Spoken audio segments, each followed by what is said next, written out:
All right. Well, finally, beginning the weekend, getting done with the week.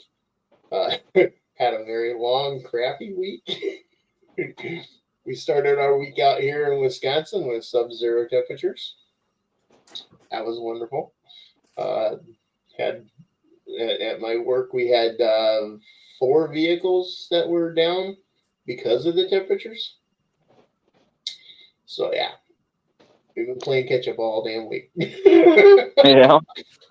So finally, I think we're up to like 11 degrees out there.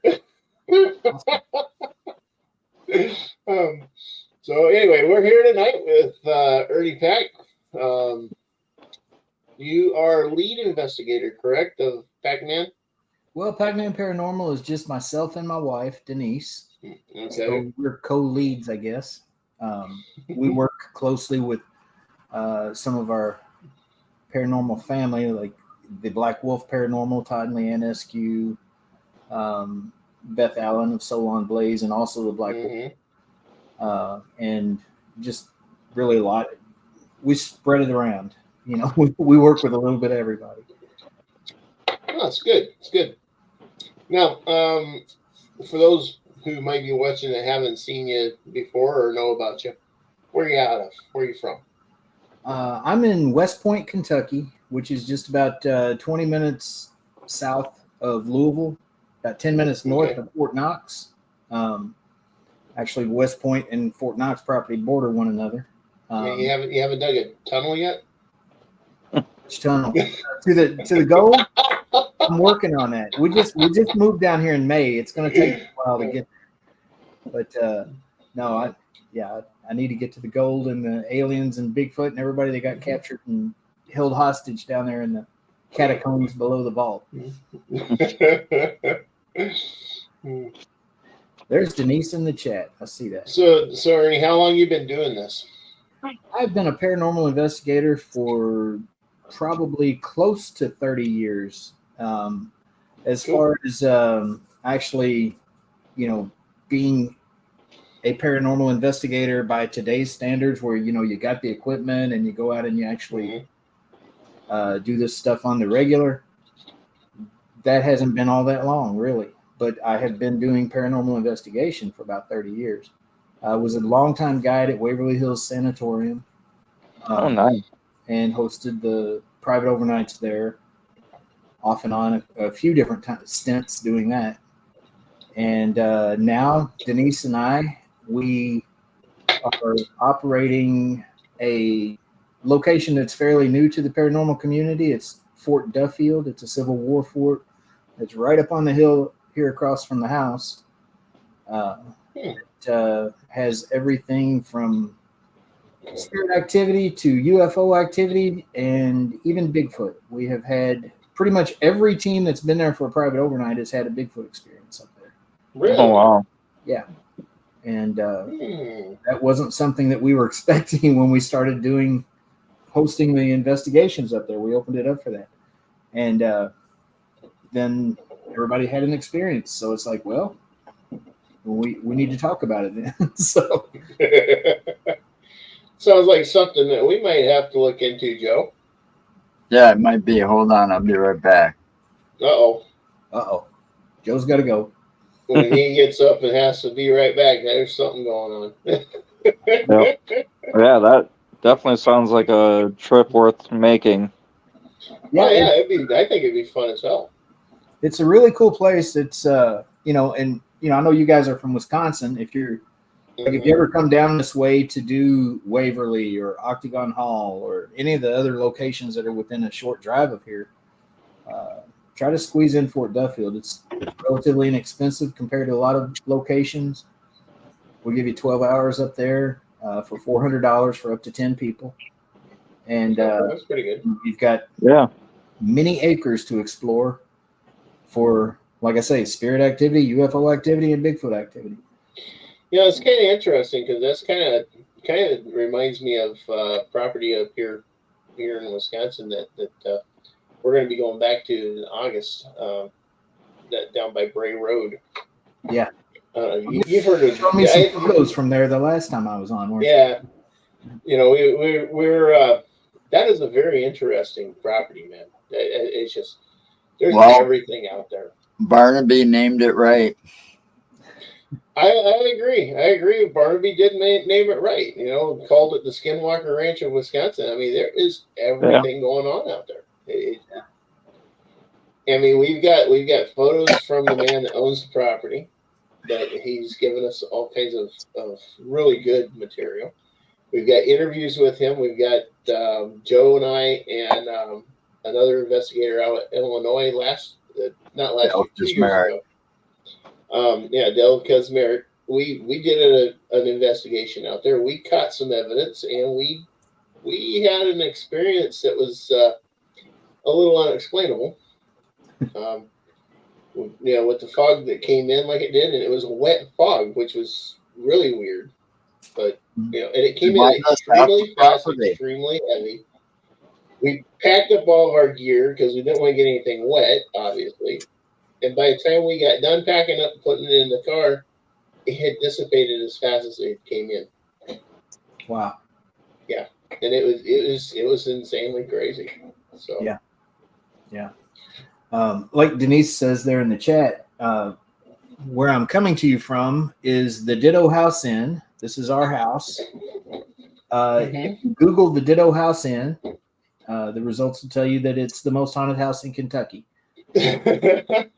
And cool. I can attest to that. It's one of the most haunted places I've ever been, and I've been a lot of haunted places, some of the best known in the world. And this place is crazy, insane haunted. It's never, like she says, never a dull moment here. Never a dull moment. Yep. Yeah, I live in a house that's 120. West Point, Kentucky.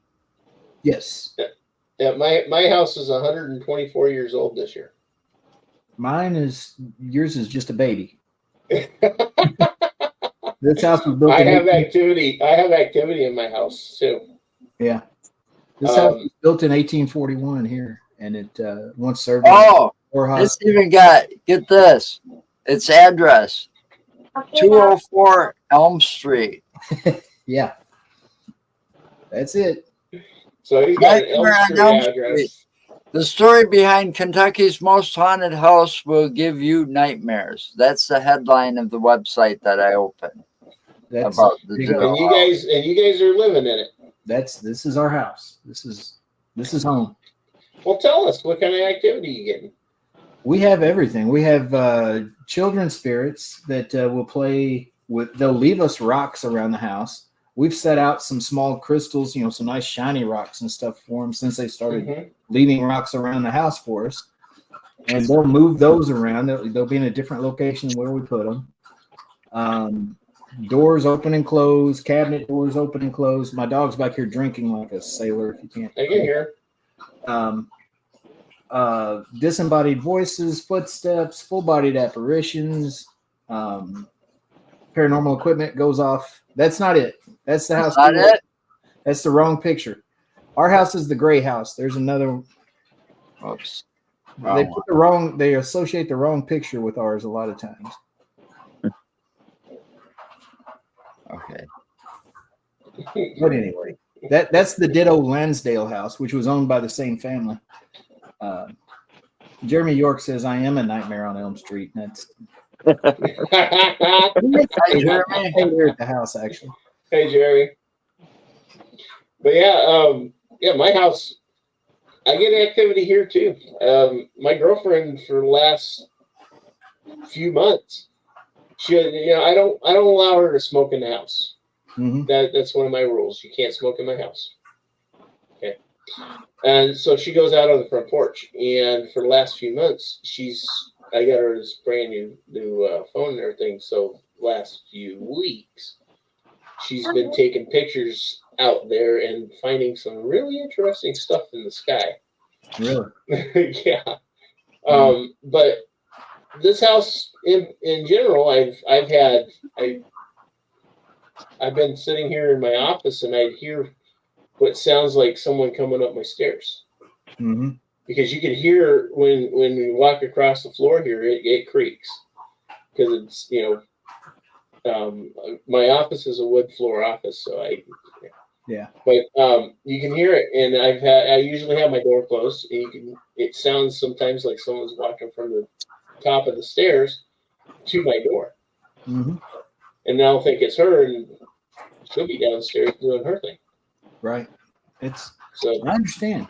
I know where you're coming from. I mean, we have, like I say, every day here there's something. I wouldn't be surprised if you guys see someone come through here behind me or something, because that'd be actually very cool. The murder room, and I mean, I like the fact that this place has some activity, and it doesn't bother me. It really doesn't. It was a major selling point for us when we were looking for a home.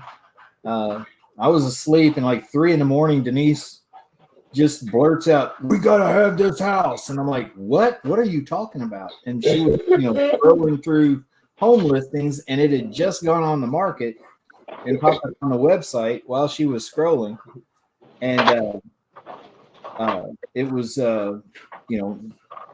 picture of the house and everything said built in 1841, once a Civil War hospital, blah blah blah.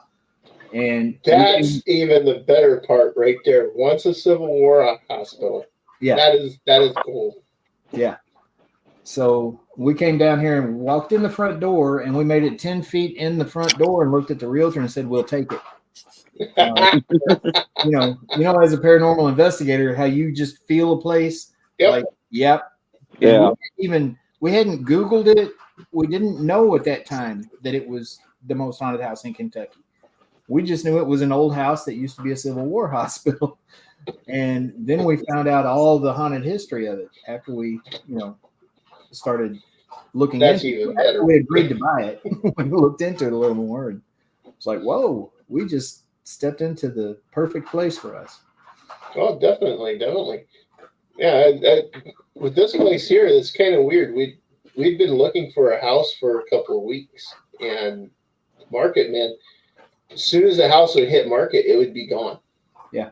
And I had money to put down. I had a good credit score going, and had a decent, pre-approved loan and everything. And we had just got back to our apartment after looking at 2 different houses, and neither one of them I really liked. And then all of a sudden, this one, she went online and she's looking, and she brought this one had gotten put on market 9 minutes prior to her finding it. Yeah, literally. You gotta be quick. Oh, we were quick. It's happening again. So we got a hold of the realtor immediately, and she's like, "Well, all right, what's the address?" And then we told her. She looks everything up, and she goes, "They're having an open house tonight, tomorrow," type of thing. Go check it out, and then let me know. So we came in here, and it's like I don't think they had more than about 4 people come through the house in an open house, and we put a bid in immediately. Yeah. And we had one other couple that was bidding against us, and the funny thing is, the guy had been saying how he knew the owner. So I think what happened is we were bidding and they were bidding against us, trying to bid us up for the owner. Yeah. Yeah. The old what is that? The old Storage Wars game. Yep. Yeah. The old. So we wound up getting a house, and I absolutely love this place. Storage Wars game. So we weren't even in here, I think, a week, and I already started finding activity happening. So we're getting some feedback. Yeah, that was me. I screwed up on a page. Yeah, quit messing it up, Joe. I was like, "Am I in the Twilight Zone here or what?" Because so, Ernie, since you've moved in here, have you been putting up cameras and mics and stuff to catch EVPs? And we've done several EVP sessions, in here. We haven't left a recorder running and just walked away from it, which is something that we need to do. There you go. Denise said she sent a photo of our house to you on Messenger. But anyway, we've got equipment sitting around the house in some of the different rooms. We've got we've got a music box in the children's room. We don't have any small children. I've got a 17-year-old son. But we've got a room set up like a nursery because we have the spirit children. There it is. Oh, that is cool. Yeah. And it doesn't look that I big like from that. there, That is freaking cool. but it's one of these old colonial style homes that goes way back. You know, it's 3,700 square feet. You know, when you go in, it just keeps going back. And it's a brick house. Yeah. That's even better. Yeah. It's 50 shades of gray right now. With a little white picket fence. Yep. I like that. That is really That is cool. Yeah. It's I mean, you know, it's not everybody's dream home, but it's our dream home, at least for now, until we're rich. Isn't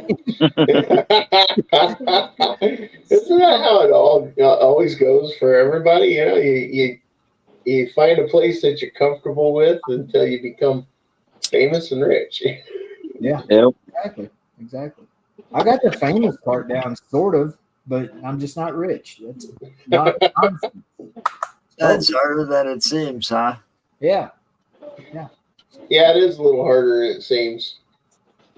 Yeah, I mean, you know, you go places and people know who you are that you have no clue who they are. Yep. And it's like, I've had that happen. yeah. It's like, I'm just a dude that cuts grass for the city down at the park and, you know, and hunts ghosts. That's me. But Nothing wrong with that. no. Yeah, I love doing this. I love having this hobby. I call it a hobby because I'm not making any money at it. Right. Exactly. And when we do wind up going and doing investigations and stuff for people, we don't charge them. No. You know, No. and Yeah. because a lot of people don't understand it, and basically trying to help them. Yep. Yeah, the people that do charge for investigations like that, I think, are just doing a disservice. Shams. To Yeah. everybody. I don't like when you come across these investigators that decide, yeah, we're gonna go and take care of this for you, but we're gonna charge you, you know, you gotta pay us $100 or $200 or whatever. We're gonna come in there, we're gonna clear it out for you and all that. No. Jeremy, That ain't right. Now, block that Jeremy York guy from the program.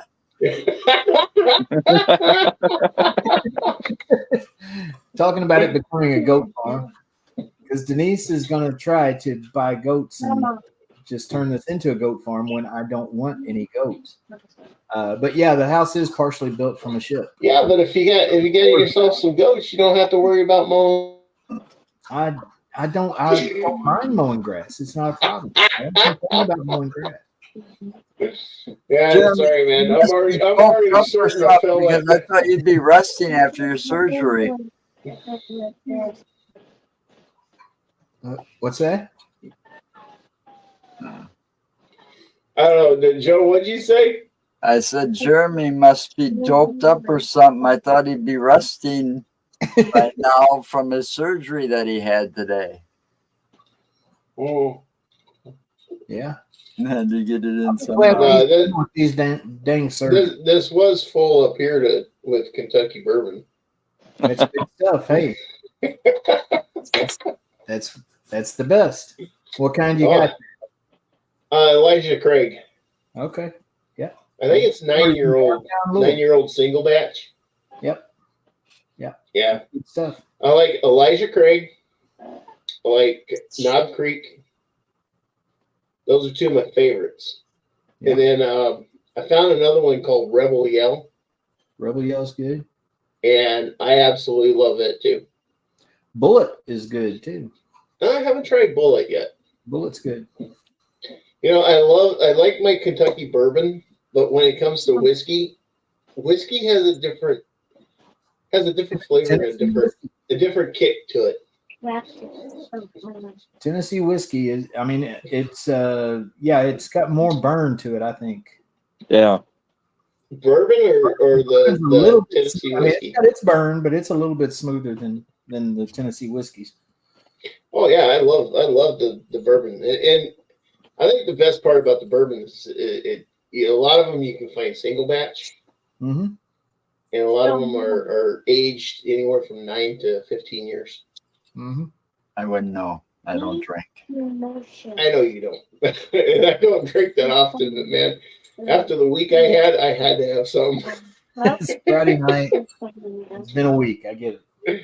Oh my God, has it been a week? Last time Jose and I got together, it was 2013. Yeah, wasn't that in my basement? Party barn. Oh yeah, the party barn. Oh my God. Remember that place?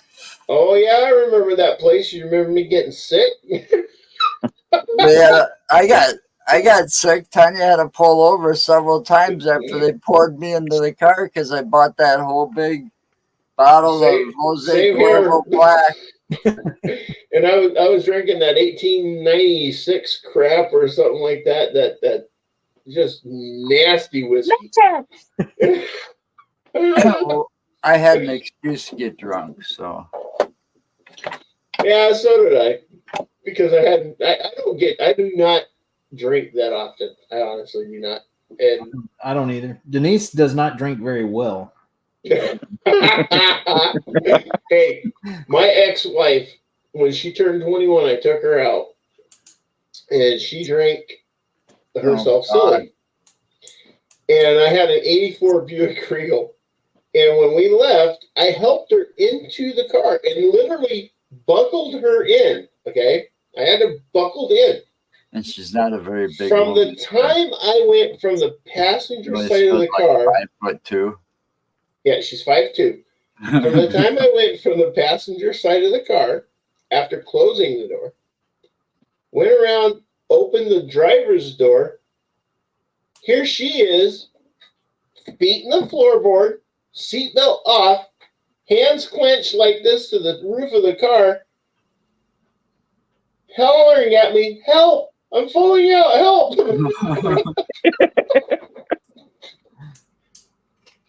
I can't, for the life of me, even to this day, I can't figure out how the hell she did that. Who knows? Denise, I took her. Okay. Lady just texted, said she's in here in the chat. She just bought a bed and bed frame from us recently. So, okay, I know who it is now. Every time you talk about her, it goes to show what a small world this is, because you come from California. Mark comes from California. I've been in Wisconsin all my life. All right. Your wife is from his ex-wife, the one he was talking about, was from Wisconsin. Okay. And it was what? After you and I started becoming friends that we figured out that Gina and I were related. Yep.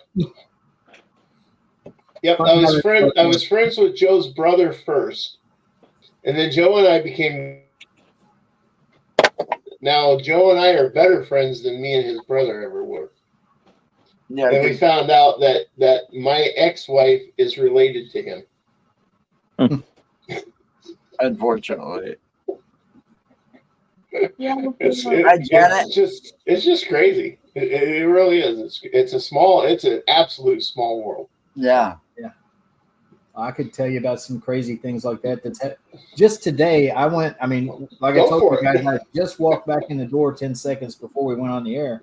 Yeah, I had gone to buy an antique secretary that we're going to be putting in this room, and the lady I'm buying it from is asking me all these questions and everything. I just found it on Facebook Marketplace, just a random find. And she's asking me about the house, and I told her, and she said, "Oh, I've got a guy coming to pick up some things later this week that lives in West Point." And she starts to now West Point, mind you, is a town of about 800 people, tiny little town. And she starts, telling me about the guy, and come to find, it's my next door neighbor used to own this house. So it was like, wow, small world. It's the next door neighbor that you bought the house from, or did? No, he owned it before the people that we bought it off of. Oh, cool. And So I guess that's something that I just thought of too. You said that about the house. Did the people that sold you the house, did they sell it because of the fact that it has the activity in it? no, the wife knew about the activity and seemed okay with it. The husband was, he told me, he said, I don't really believe in all that stuff. Mm-hmm. But then he would sit there and tell me, well, we've had the doorbell ring when we didn't have a doorbell. We've had, I was like, okay, you don't believe in all that stuff, but all But this yeah, stuff, here you got a doorbell ringing and you don't have one. and but no, they sold it for other reasons. They had some family obligations they had to take care of down in Florida. Some elderly family members down there that were needing folks down with them. Well, that's quite all right. When stuff happens, you got to take care of family. There's my sister Beth. Hi, Beth. Howdy, Beth. Good to see you in here.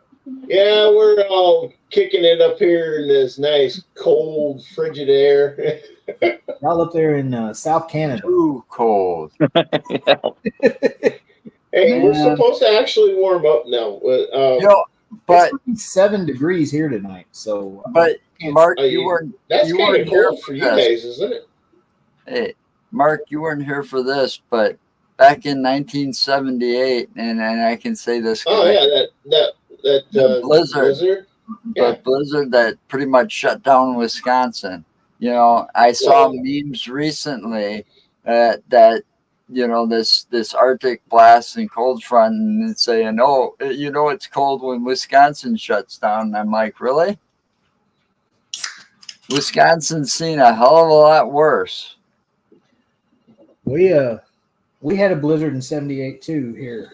I think we had, I don't know, I want to say it was like 22, 24 inches of snow, something like I know that. school was closed for a few days, and I recall my mother had a hell of a time trying to get me and my brother in from the snow. We were blue from the face, icicle hanging off our hairs, and well, see that particular it's time to come in.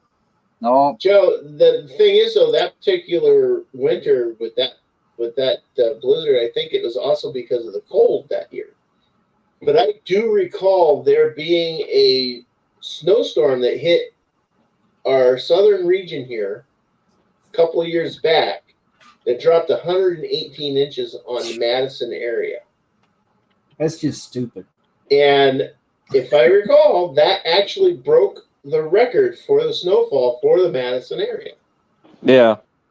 That would. And I remember that I lived over on Silver Road at the time. So it had to be like between 2008 and 2012, I think it was. Or 2010. Yeah. So, but yeah, that was freaking crazy. To have that kind of snowfall. It's just nuts. I mean, 118 inches. Can you imagine that? This is driving me crazy. My dog is sitting here panting and freaking out like he's got to go to the bathroom, and I don't have anybody here to let him out. Ouch. Well, if he needs to go to the bathroom. Can you give me like 2 minutes to run him to the door? Yeah. Take him out. Right. I don't know how it is. Family members got to Mark go. and I got dogs, so we know how it is. They got a mind of their own. You got to excuse, That's fine. My dogs are. I'll sit here and talk to the people on the side here, like Janet and Beth and Jeremy. Yeah, I told Beth we got to get her back on the show, and I said about 2 weeks we got an opening. Red's an awesome dog. What kind of dog is he, Beth?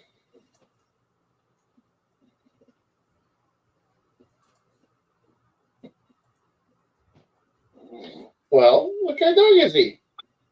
What breed? Yeah, well, Jeremy, dogs are a good judge of character. You know, my dog don't like you. Dogs are a I very don't good like you. judge of character. I trust my dog more than I trust most humans. Exactly. I agree. And she's a diva. Well, okay. I see. She said, Beth says that he's a mix. Pitbull. Well, yeah. Oh, Pity? Oh, Pities are fucking awesome. Oh, excuse my language. Look, I'm almost done with my whiskey, so yeah, it's kind of hitting me.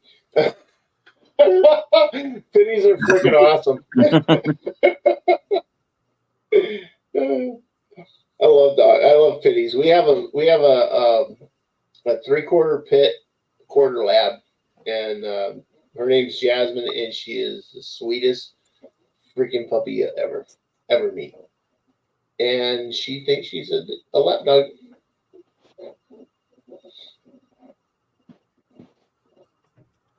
What do you mean she feeds him a fork?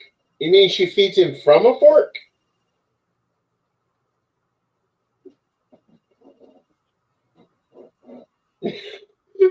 What toys? Anytime you have a pit bull, you don't have toys. You have parts and pieces and stuffing everywhere.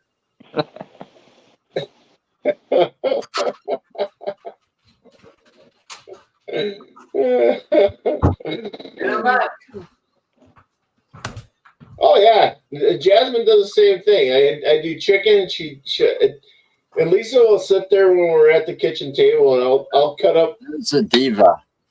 I'll cut up my chicken, and I'll put She thinks she's a lap dog. I'll fork a piece of it, and I'll reach down with it and give it to Jasmine. We got talking about your dog, Red. Yeah, I see that over here in the chat. Everybody, Red's kind of famous around here.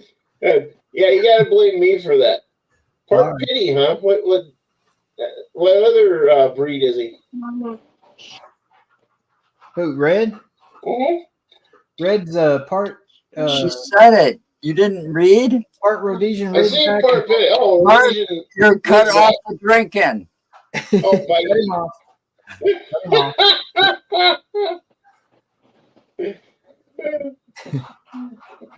Yeah, but It was Jeremy. That dog's You bigger know- than you, Bill. Jeremy, the one picture you didn't see, I got one even bigger than that. Unfortunately, he passed away. So he does. So Red doesn't tear his toys up, really?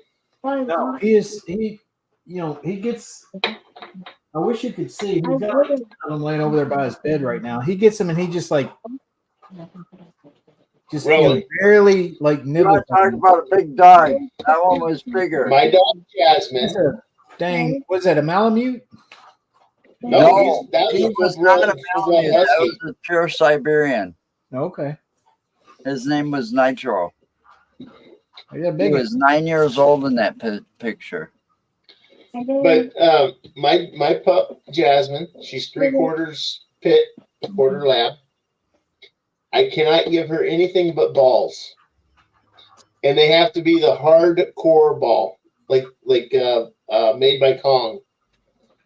She has tore up tennis balls. And I got these really hard rubber balls. Thought that she'd be good with them. Nope, she found a way of tearing the little strands out of those things. Yeah. I give her a squeaky toy. It doesn't even last a day. Yeah. She kills it. Squeaky comes out. Stuffing everywhere. I haven't found a toy yet that Joy doesn't destroy. Yeah. Nitro had a few that he just wouldn't destroy. They were like, those little stuffed animals. I would have thought he would have destroyed them, but he kept them like it was a baby or something. He carried it everywhere with it. Yeah, I thought of that, not quite a bowling ball, Jeremy, but I thought about getting her a horse ball. I had to do that with my dog that was previous to her, Max. He was a Rottweiler Lab mix, and he did the same damn thing. He'd tear up everything. I got him a horse ball. That thing lasted him for his entire life. Nice. But I pretty much raised huskies, either Malamutes or Siberians, all my life. Yeah. They're not for first-time dog owners. No, they're so high energy. They're also high maintenance. They're high maintenance. Yeah. That's why he calls her a diva.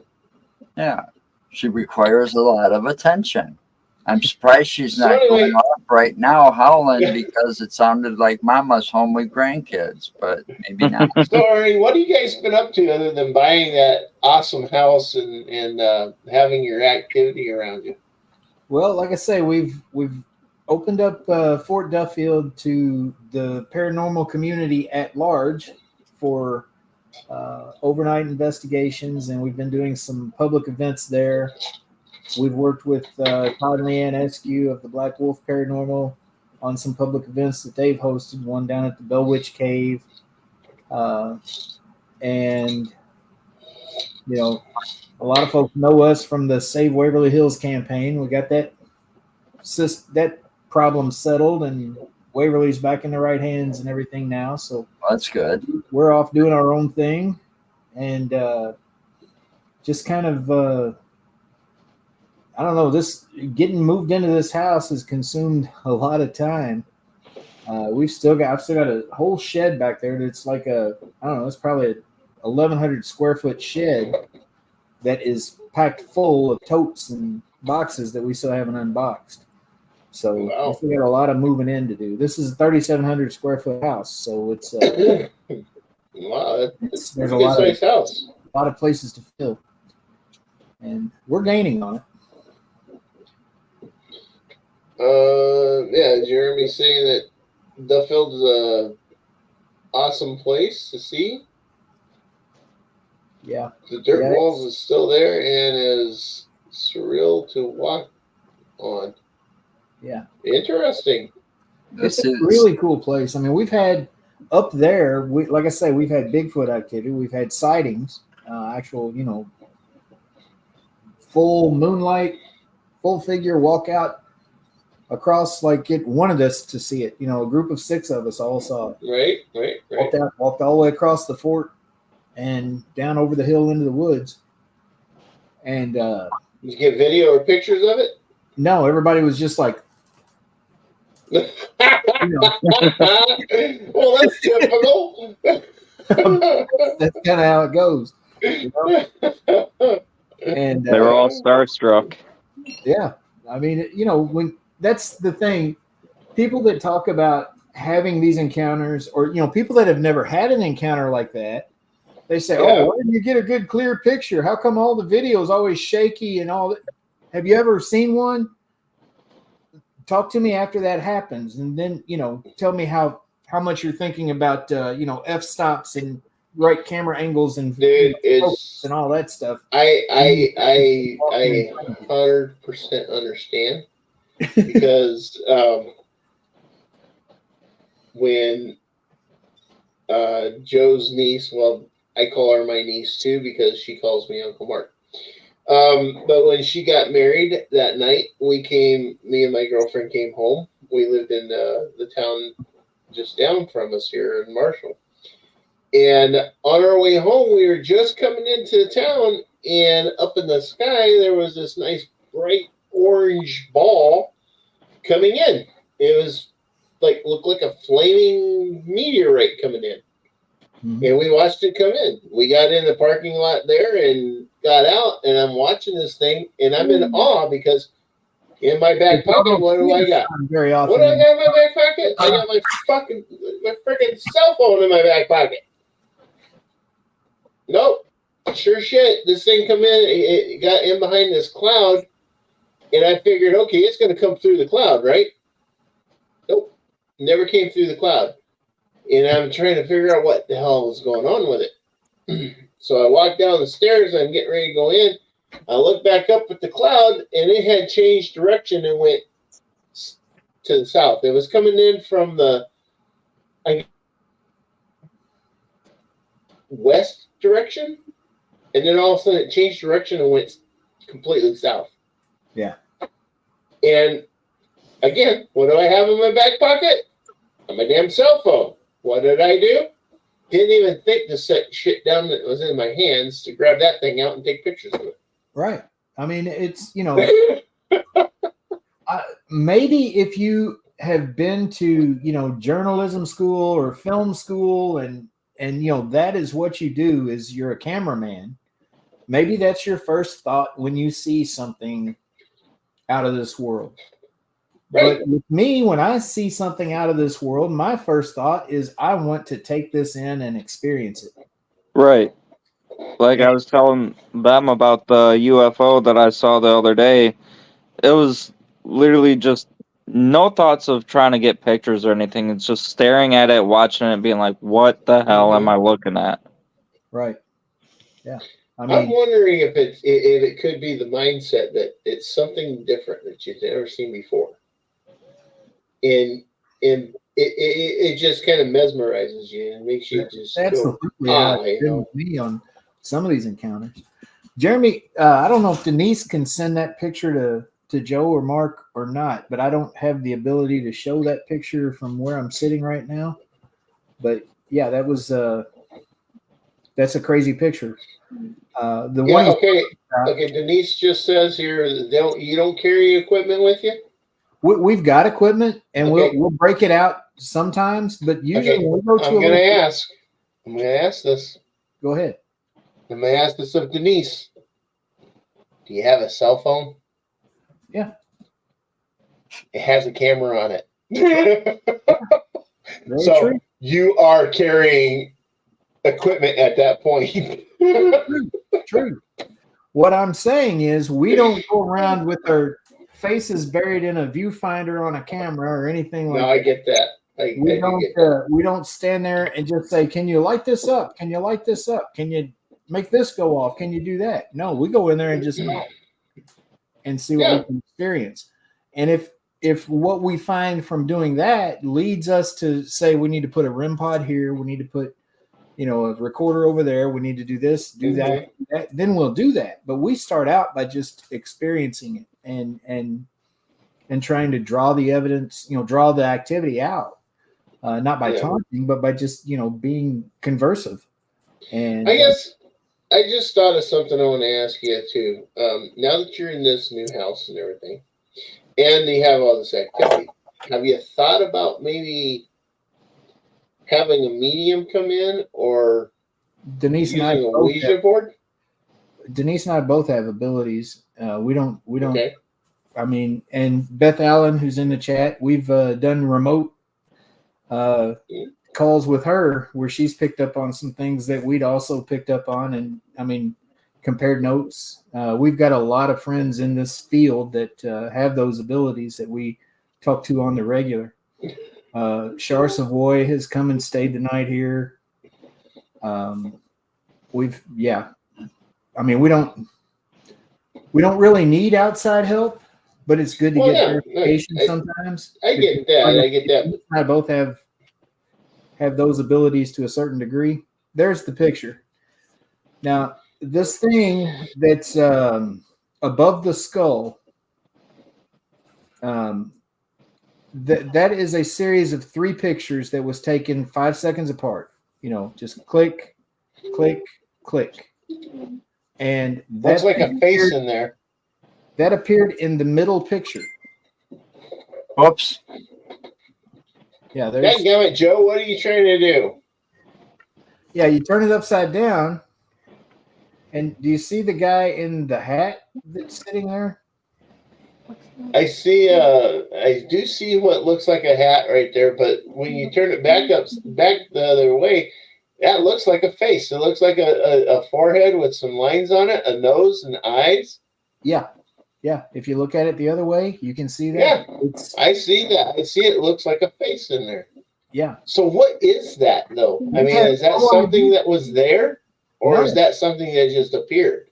No, like I say, there was a series of 3 pictures that were taken back to back to back, 5 seconds apart. and that appeared in the middle picture. It wasn't in the other two. Interesting. And I mean, the camera. That sounds a lot. How That does sounds a, those pictures just click, click, click like right. That And- sounds a lot like what a trail cam would do. Yeah. You know, And- and I've got pictures I gotta go through with my trail cam. I have one. Back. Yeah. But yeah, we have that. We have pictures like that from the guy that's down in Bray Road. He's got like 7 different trail cams that he uses. Mhm. And he rotates them. He rotates them out, and he's got somewhere like around 300,000 pictures that he's taken over the years out there, and he's got some just crazy stuff, man. Yeah, you've shown those pics. Yeah, have you done anything with like maybe a Ouija board or anything like that, or is that something that you don't with want the Ouija board here? I'm not opposed to it. To me, I think it's no different than any other piece of paranormal equipment, as long as it's used properly. But we haven't done anything with one here. Excuse me. Our front door, the doormat is a Ouija board. That's cool. You see the full-bodied apparition right in the middle of that picture? Yeah, it's the first thing that caught my eye. I see it right there. That's during the daylight up at Fort Duffield. Look That's at cool. that closely on a big screen. Oh, can you zoom that in a little bit? Keep going. Oh yeah. It's starting. Yeah, I see that. That's as far as you can go. Yeah. Yep. Starting to get distorted now. But if you look at that, Wait a minute. You see the full body apparition, and then there looks like there's more going on here. There looks like down by the feet here on the left hand or right hand side looks like a face, and up above it it looks like 2 faces. Yeah, I think that's just where it's getting distorted from being blown up, because It could. Yeah, I don't know. Mark's been drinking too much at this point. it could be that too. Could be something. I'm just saying it does. It looks like there's a face down there at the bottom. Even when he Right there, springs back, it looks like there's a face down there by the foot, by the like. But it looks like there's the like left morning foot. fog or something in there too. The left leg area, it looks like there's a face, and then when you go diagonally up to the top, there looks like there's 2 faces up there as well. Plus, you have the full apparition. Like I say, if you look at that on a high definition screen, the original that's not been shared multiple times, distorted and broken down, Right. you can see that it's a Union soldier in a Union soldier uniform with a knapsack rolled up hanging. You can see the knapsack rolled up hanging at his waist. You can see the strap going across his back for his rifle. I can see that without it being blown up. Yeah. I mean, it's one of the best full-body apparition photos you'll ever see, and it was caught during broad daylight, not during a paranormal investigation. I was showing Tim Comer and some members of his team around Fort Duffield, and one of the team members took that picture. I know somebody would love to see that. Yeah. Oh, hell yeah. You kidding me? Dale would absolutely love to see that. I mean, we were blown away and just so excited when we got that. All right, I will be right back. He loves talking about Gettysburg and the Civil War and plane crashes, and not to mention the other paranormal stuff. But Dale Kazmarik's been doing this since 1974-ish. Mm-hmm. Yeah, well, send him that picture and tell him it's at Fort. Oh, he'd love that. He'd love to see that picture. We've got several photos from up there that have been, really amazing. And I mean, it's a place that everybody that has come for an investigation or for one of our events has said they want to come back because they've all had some kind of experience. you know, I mean, there's times when you go to some of these well-known haunted locations. I'm not going to throw out any names, but you know, I mean, any of them that well-known locations, you can go to them, spend all night there, and have absolutely nothing happen paranormal wise. Oh, you can do that for days at a time. Yeah. And have nothing happen. Yeah. And then, you know, we went to a place once that I don't know if it's ever possible to go back, but we went there and we had some activity, and it's like it was worth going back to because, you know, those things that happen when you're not prepared. Right. I was just walking off the third floor of this building, going out to the hallway. All three lights are on the same circuit. So when you threw the switch at either end of the hallway, all three lights would come on. Right. They were off in this hallway as I was walking out because I had to go outside to have a smoke. And I was with somebody. Otherwise, people would have thought I was crazy. But only the center light. I'm back. Red eyeball. This is my woman. This is my Lisa. She's the one that's been catching some stuff outside, man. Cool. On her camera. Some weird stuff. Cool. See you, latest. And she can testify to the fact that we have activity in this house. Yeah. Lots of activity in this house. Assholes need to put their shit. Yeah, Jeremy. Jeremy he stayed here with us. I believe it was 2 nights, or was it 3 nights, Jeremy? He was in town to do an event or do an investigation in Waverly, and he stayed at the house for a few nights. And at least a couple nights. I can't remember if it was 2 nights or 3 nights, but he had some things going on when he was the only one here. Yeah, 3 nights. And one night we were sitting out back, and me and Jeremy kept seeing people walking around in the yard next door to us, and we were chasing them. We were like, "Where are they going?" And they, so yeah, this little town has got a lot going on. And like I say, Fort Duffield is just right there on the hill. Yeah, with the fact that it's got a fort there, and we're gonna have to get out that way. You know what? The history of the Civil War, man. Yeah, you're probably gonna have all kinds of stuff there. Yeah, Sherman, when Sherman was making his move south, right before they declared him insane and sent him off to Jefferson Barracks in St. Louis, before Lincoln brought him back to win the war, he had a headquarters 3 doors down from me. And we have the desk that he used when he was here in town using that for headquarters. The desk that he used is now part of our furniture here in this house downstairs. There you go. Just adding to your energy pool. Yeah. William Tecumseh Sherman, that's pretty good. No, seriously, you're adding to your energy pool that actually gives you that much more. Exactly. Like Denise said earlier, we're bringing antiques from all over this area that have their own stories with them. You know what I mean? I mean, we've got an old pump organ that came out of an 1880s funeral home that's downstairs in the living room. We've got oh gosh, I can't even think of everything right. We've got a little cabinet that came out of a college that burned down back 100 years ago. That it's burnt on one end, the mirror's all blackened and everything from the fire.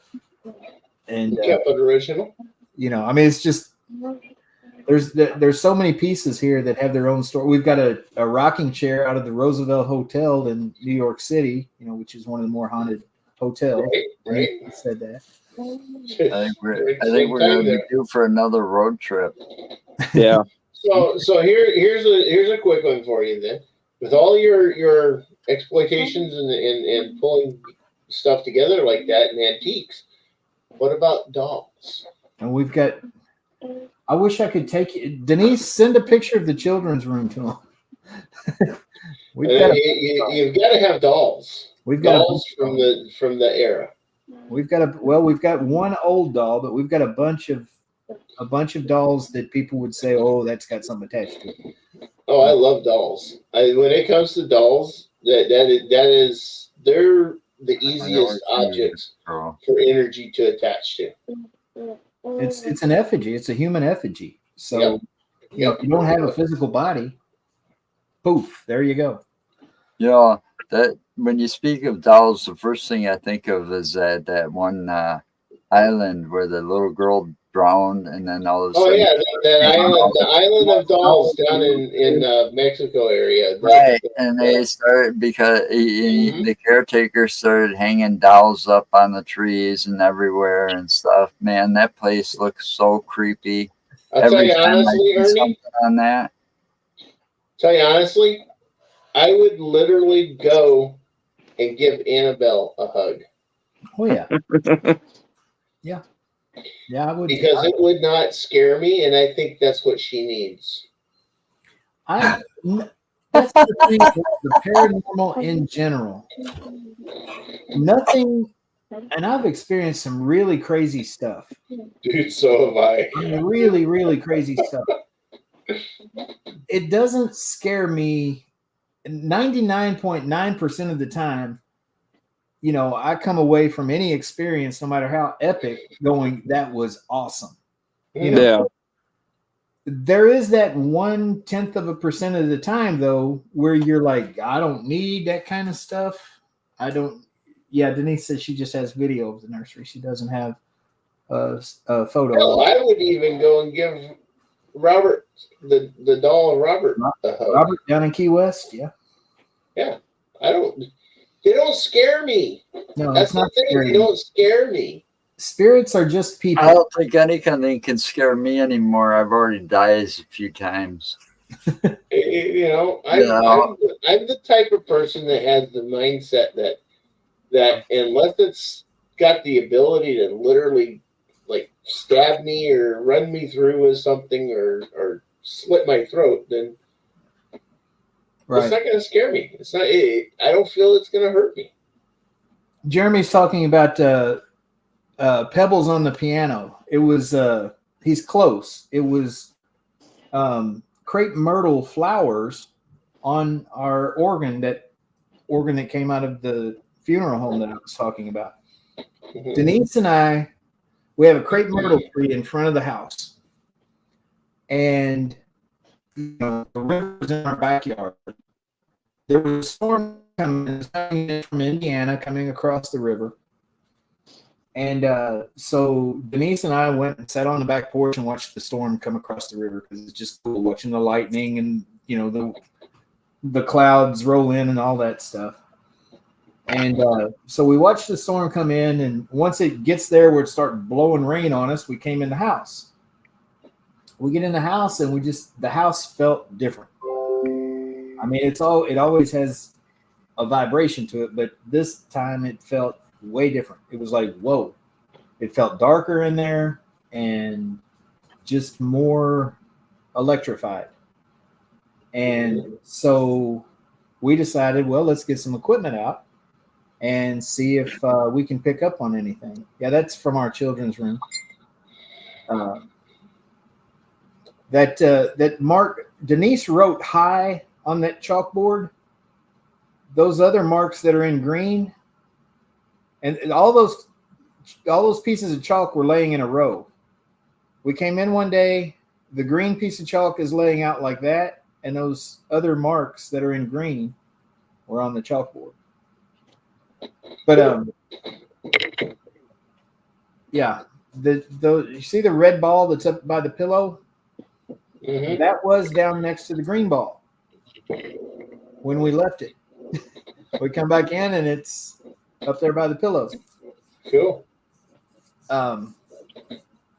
Anyway, getting back to the story about the flowers. So we set out some equipment. We set some REM pods out and flashlights and a couple other things. Music box. Set out a few pieces of equipment to see if we could get any interaction with them. And nothing happened. We had one of the REM pods, a brand new REM pod that Brad Webb had made us from Crack Skull Paranormal, was sitting on the organ in the living room where we could see it. We were standing in the parlor. It was pitch black in the house, but there's enough light, ambient light in the house. You could see the organ from where we were at. This REM pod is sitting on the organ. Well, nothing happens. The REM pod never goes off. Nothing lights up. Music box doesn't go off. Nothing. About 10 minutes go by, and I said, well, let's just go ahead and turn the lights back on, and if something's going to happen, it'll happen. So we turn the lights back on to the organ, turn it off. As I'm reaching for the REM pod, it goes off. Okay, so it worked, right? But right in front of the REM pod is a pile of flowers from that crepe myrtle tree that's in our front yard. They were still wet from the rain, and nobody had come in or out of the house. Yeah. But these flowers had come in since the storm had come through. In the time that we were standing there, those flowers somehow were placed right there by that REM pod without setting the REM pod off, and we never saw it. Impressive. We turned the lights on. And Jeremy will tell you, yeah, he came to the house. He looked to try to debunk it. I called him at like 3 a.m. and said, dude, I got to tell you what happened. And I told him, and we were trying to figure out what it had. He was asking me, is there an open door, open window, any vents, anything? No, there's nothing. There is no reason. I mean, this is a whole pile of flowers. It's not just a couple of petals. It was like, if you know what a crepe myrtle tree is, they have these big blooms that have 40 or 50 little flowers on them. And it was a whole bloom full of flowers just laying there, placed purposely right next to that REM pod, that we have no idea how they got there. And I mean, I called Brandon Alvis in the middle of the night. I called Jeremy. I called a lot of people. I just put a message out on Facebook. I said, is there anybody that'd be able to talk to me right now? And so had a few people message me back, and I called all of them. Was like, dude, what do you think about this? And nobody could explain it. I can't explain it. It still blows my mind. That's pretty cool. Oh, Ernie, we're out of time. All right. Great talking to you. Yeah, sorry. So what are you going to do next? We got a few minutes. What are you going to do next? Well, Guys. Fort Duffield, we're kind of down for the season because it is an outdoor location. You get it. Our next scheduled event is probably going to be April the 20th at Fort Duffield. We're going to have a public event up there with Beth Allen, Todd and Leanne Eskew, all of the Black Wolf Paranormal, and Beth of Solon Blaze, of course. And she's also with Night Stalkers Paranormal, and Beth Allen. And then Jason and myself, and we're going to have the one and only Squatch Man, Greg Yost, up there. We're going to have a little thing we call Spirits, Squatches, and Stories Around the Campfire. And we'll be putting tickets on sale for that probably around February 1st. Cool. So folks can go to Just a minute. February 3rd. Denise reminded me, February 3rd, we have a fundraiser for Tim Cummer that we're doing at the Old Stone Jail in Franklin, Kentucky, along with Todd and Leanne Eskew and Eric Freeman Sims of the Unseen Paranormal Podcast. We got a lot of great donations. We got a night at Ashmore Estates, a night at Octagon Hall, a night at Fort Duffield, a night here at the Ditto House, and we're trying to get more stuff. Brad Webb has donated a big prize package of REM pods and yes, no boxes. We still got stuff coming in, so there's going to be a lot to that event, and it's all to raise funds to help Tim Cummer's family in a time of need. They got a lot of things going on right now. They need our help. Definitely. So we're all one big happy family, man. We got to stick together and help each other if we can. Yeah. I mean, we can all have our differences here and there, but when somebody's in need, they're in need. Oh, definitely. Definitely. So, and Tim's always been there for us and a lot of our friends, and so we felt like we were gonna pay it back. That's good. That's good. All right. Anything else there, Joe? Nope. Next Friday we've got Elite Vixen, an all-female paranormal team. Good people. Cool. It's a good bunch of ladies there. I don't believe I've met them yet, so look They're- forward to it. It'll be a first time for them on the show. You'll have a lot of fun with them. They're good people. And then hopefully the following weekend or the following Friday after that, it might be Beth Allen. So Get her in there. That'd be good. I haven't got to talk to Beth in a while. That'd be nice. yeah, always good catching up. So all right, so I guess stay safe, All right, thank you everybody. very much, bud. Thank you all. Glad to see you're doing good. Good talking to y'all. I'll come back anytime. We can chit chat. We don't have to be on here to chit chat. Message me. Let's talk. Y'all take care. All right, man. There Thanks. you go. All right, we'll see you. And